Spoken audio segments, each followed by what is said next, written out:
Na aula de hoje, nós vamos falar um pouco sobre o ácido fólico e seguindo tudo que a gente já falou até aqui, a mesma forma que a gente falou até aqui as outras aulas, falando do histórico da vitamina, das suas características químicas, sua forma de armazenamento, absorção, função metabólica e tudo mais.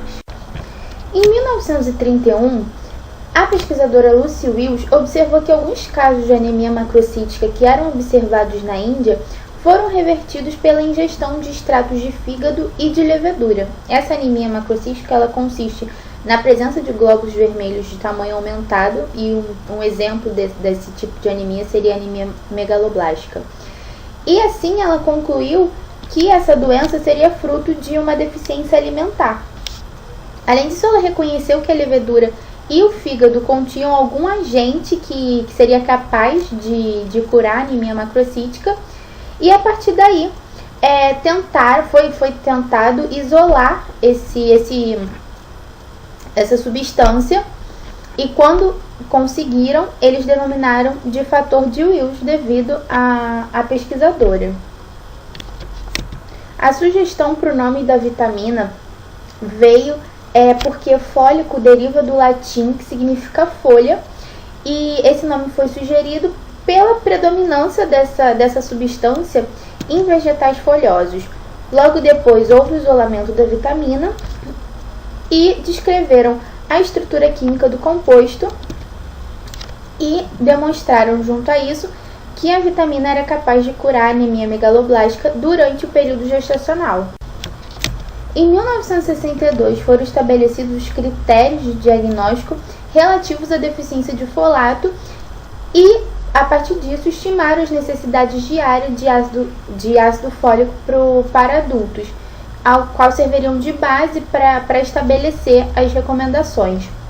E, além disso, continuaram os estudos sobre acerca da vitamina, então conseguiram identificar as funções metabólicas, quais doenças a carência da vitamina estaria relacionada, além da questão de como seria a absorção da vitamina, o seu transporte. Agora falando um pouco das características químicas da vitamina, folato é um termo genérico para compostos que têm atividade similar ao ácido pteroilglutâmico. A partir dessa imagem a gente tem a estrutura do ácido fólico. Então, a gente percebe que a sua fórmula estrutural consiste da conjugação do ácido pteróico a pelo menos um resíduo do ácido L-glutâmico. E essa conjugação vai ocorrer a partir de uma ligação peptídica. E as coenzimas podem ter até 7 resíduos de glutamato ligados ao ácido pteróico. E, além disso, esse composto é hidrossolúvel, amarelo, cristalino, insolúvel em água fria. Em pH acima de 5 ele vai ser estável, mas caso o pH seja abaixo de 4, essa vitamina vai ser degradada. A forma biologicamente ativa do folato vai ser o ácido tetrahidrofólico, que é essa estrutura que está aparecendo no slide, e ele vai ser um exemplo de monoglutamato, ou seja, vai ter a conjugação do ácido pteróico com apenas um resíduo de ácido L-glutâmico. O resíduo de ácido L-glutâmico é esse que está envolvido em vermelho. Nesse slide é só para apresentar a mesma reação de conversão do folato em ácido tetrahidrofólico. As reações são as mesmas, tanto na parte superior quanto na parte inferior do slide, mas é só para mostrar de fato o que acontece. Esse é o processo, é uma reação de redução, onde o folato vai receber hidrogênios e esse processo de redução vai gerar a síntese do tetrahidrofolato. Em relação à absorção da vitamina, como a maior parte do folato contido nos alimentos está presente nas formas de poliglutamato, ou seja, formas com mais de um resíduo de glutamato ligado ao ácido pteróico, a sua absorção vai necessitar de hidrólise para a forma de monoglutamato, já que apenas essa forma vai ser capaz de atravessar a membrana dos enterócitos. Além disso, a absorção vai acontecer via transporte ativo em toda a extensão luminal do intestino delgado, mas o terço proximal vai ser o principal local de absorção da vitamina. E há também absorção via difusão passiva quando há a presença de altas doses do folato. O principal folato circulante é o 5-metil-tetrahidrofolato monoglutamato. Dessa forma, todos os folatos absorvidos devem ser convertidos no enterócito e no fígado. E essa conversão vai significar tanto a metilação quanto a redução ocorrendo na mucosa intestinal. Além disso, os folatos, tanto na forma de monoglutamato quanto de hidrofolato, são também absorvidos, mesmo que em menor quantidade. De novo, eles vão ser absorvidos, vão precisar ser reduzidos e metilados no fígado e vão ser secretados na bile. O tetrahidrofolato monoglutamato dimetilado, ele pode ser liberado pelos tecidos extrahepáticos e essa liberação pode fazer com que haja um transporte dessa substância até o fígado. E no fígado, o tetrahidrofolato vai ser conjugado para ser armazenado ou ainda remetilado para ser posteriormente secretado na bile. O transporte da vitamina vai ocorrer pela circulação até os tecidos sob a forma de 5-metil-tetrahidrofolato e essa substância vai estar conjugada principalmente com albumina ou com proteínas de alta afinidade por folato, que vão ser metabolizados sobretudo no fígado. O seu armazenamento vai ocorrer sob a forma de poliglutamato e a maioria do estoque da vitamina vai ser encontrado no fígado. Iniciando agora o tópico sobre as funções metabólicas, o tetrahidrofolato vai funcionar como co-substrato enzimático em muitas reações de síntese no metabolismo de aminoácidos e nucleotídeos ao realizar a doação ou acepção de unidades de carbono simples. E essas reações vão ser conhecidas como reações do metabolismo de um carbono. Uma das funções triviais do ácido fólico vai ser na síntese de metionina, onde o 5-metil-tetrahidrofolato vai atuar como um doador do grupo metil, que vai permitir a conversão da homocisteína em metionina. E essa reação vai ser catalisada pela metionina sintase. Nesse slide, nós temos a reação da síntese da metionina a partir da homocisteína com a ação do metil-tetrahidrofolato, onde o metil presente no metil-tetrahidrofolato vai ser doado à homocisteína, que ao receber vai ser transformada na metionina. Essa reação vai ter a ação da enzima metionina sintase e, além da presença do folato, vai requerer a presença da vitamina B12, mas isso a gente vai falar em outra aula, quando for falar especificamente da B12. Outra função importante do folato está na síntese do DNA. Isso acontece porque o ácido fólico é um nutriente essencial para a síntese de S-adenosilmetionina, que é a SAM, que é um potente doador do grupo metil que é necessário nas reações de metilação. E essas reações de metilação envolvem, dentre outros, a metilação do DNA. E como a gente já falou no slide anterior, o 5-metil-tetrahidrofolato vai auxiliar na conversão da homocisteína em metionina. E essa metionina, por sua vez, é metabolizada a SAM, a S-adenosilmetionina, que, como eu já falei, é o principal doador de metil na maioria das reações bioquímicas. E durante o ciclo da regeneração de metionina, após a doação do grupo metil, proveniente do 5-metil-tetrahidrofolato, vai ter a recuperação do tetrahidrofolato. Ou seja, só recapitulando, o 5-metil-tetrahidrofolato vai doar o metil para a homocisteína, e então vai ter geração do tetrahidrofolato. E esse tetrahidrofolato, ele vai ser importante em uma outra via. E essa via vai estar diretamente ligada na síntese do timidilato. E esse timidilato é uma dos formadores do DNA. Então, nessa reação tem a síntese do timidilato, que eu falei anteriormente, que é trivial para a síntese do DNA. E a formação da timidina monofosfato vai requerer a doação de um grupamento metil. E esse grupamento vai ser doado pelo folato.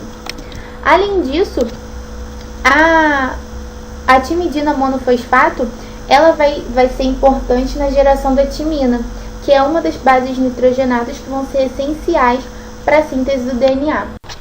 Em relação à excreção da vitamina, ela pode ser feita por via urinária, fecal e na bile. E as substâncias que vão ser excretadas podem estar em sua forma ativa ou inativa. Em relação à perda de folato via urinária, acontece muito pouco, porque a maioria do folato no plasma vai estar ligado à proteína, tanto a proteína ligadora de folato quanto a albumina, e isso vai proteger a vitamina da filtração glomerular.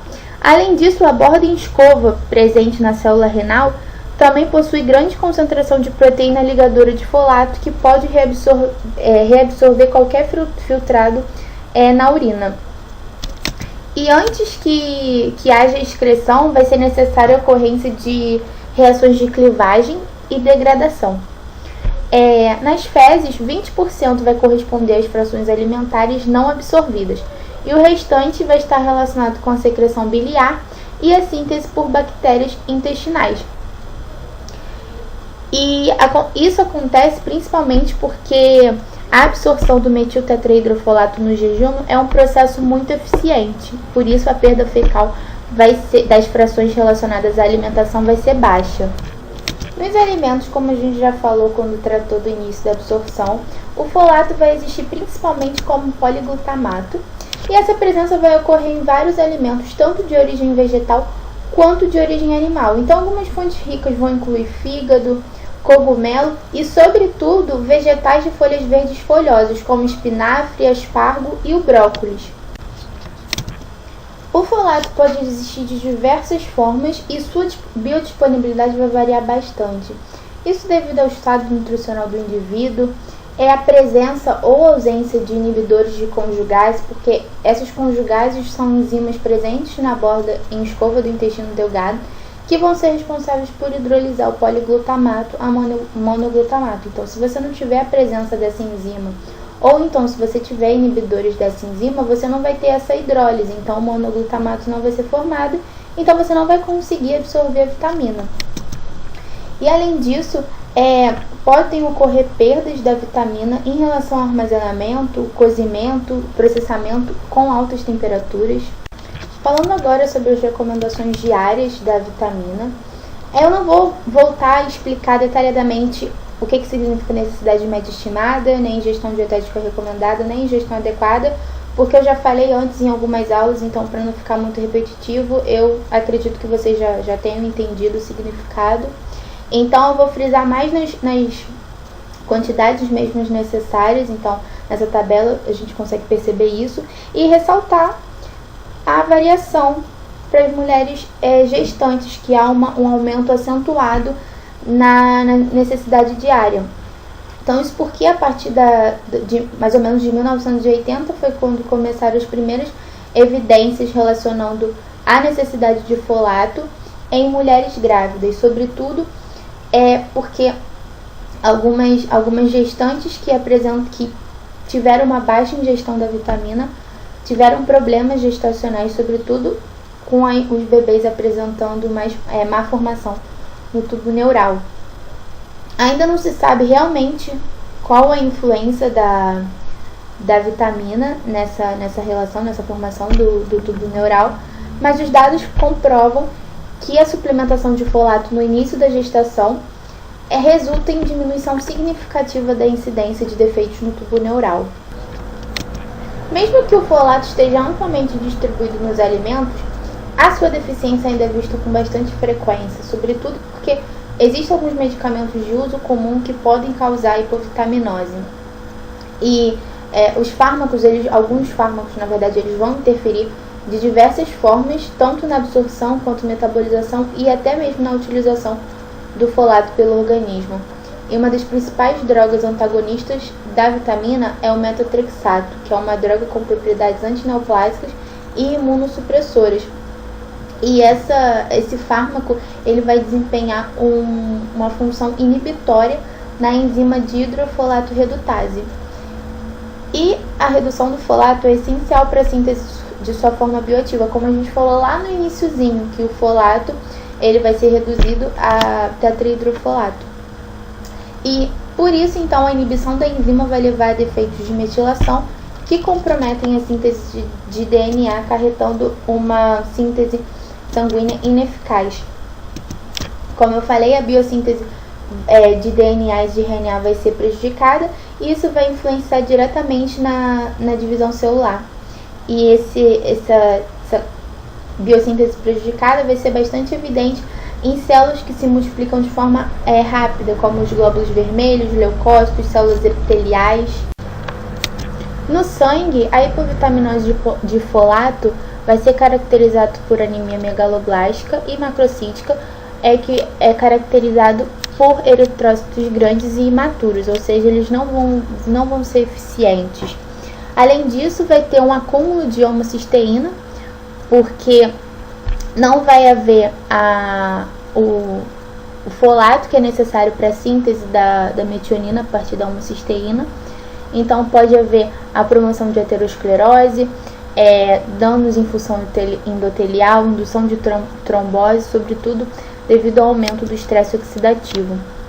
Além disso, existem alguns casos de câncer relacionado à hipovitaminose de folato, principalmente gerado pela ausência de metilação necessária no DNA, que podem ter alterações no ciclo celular.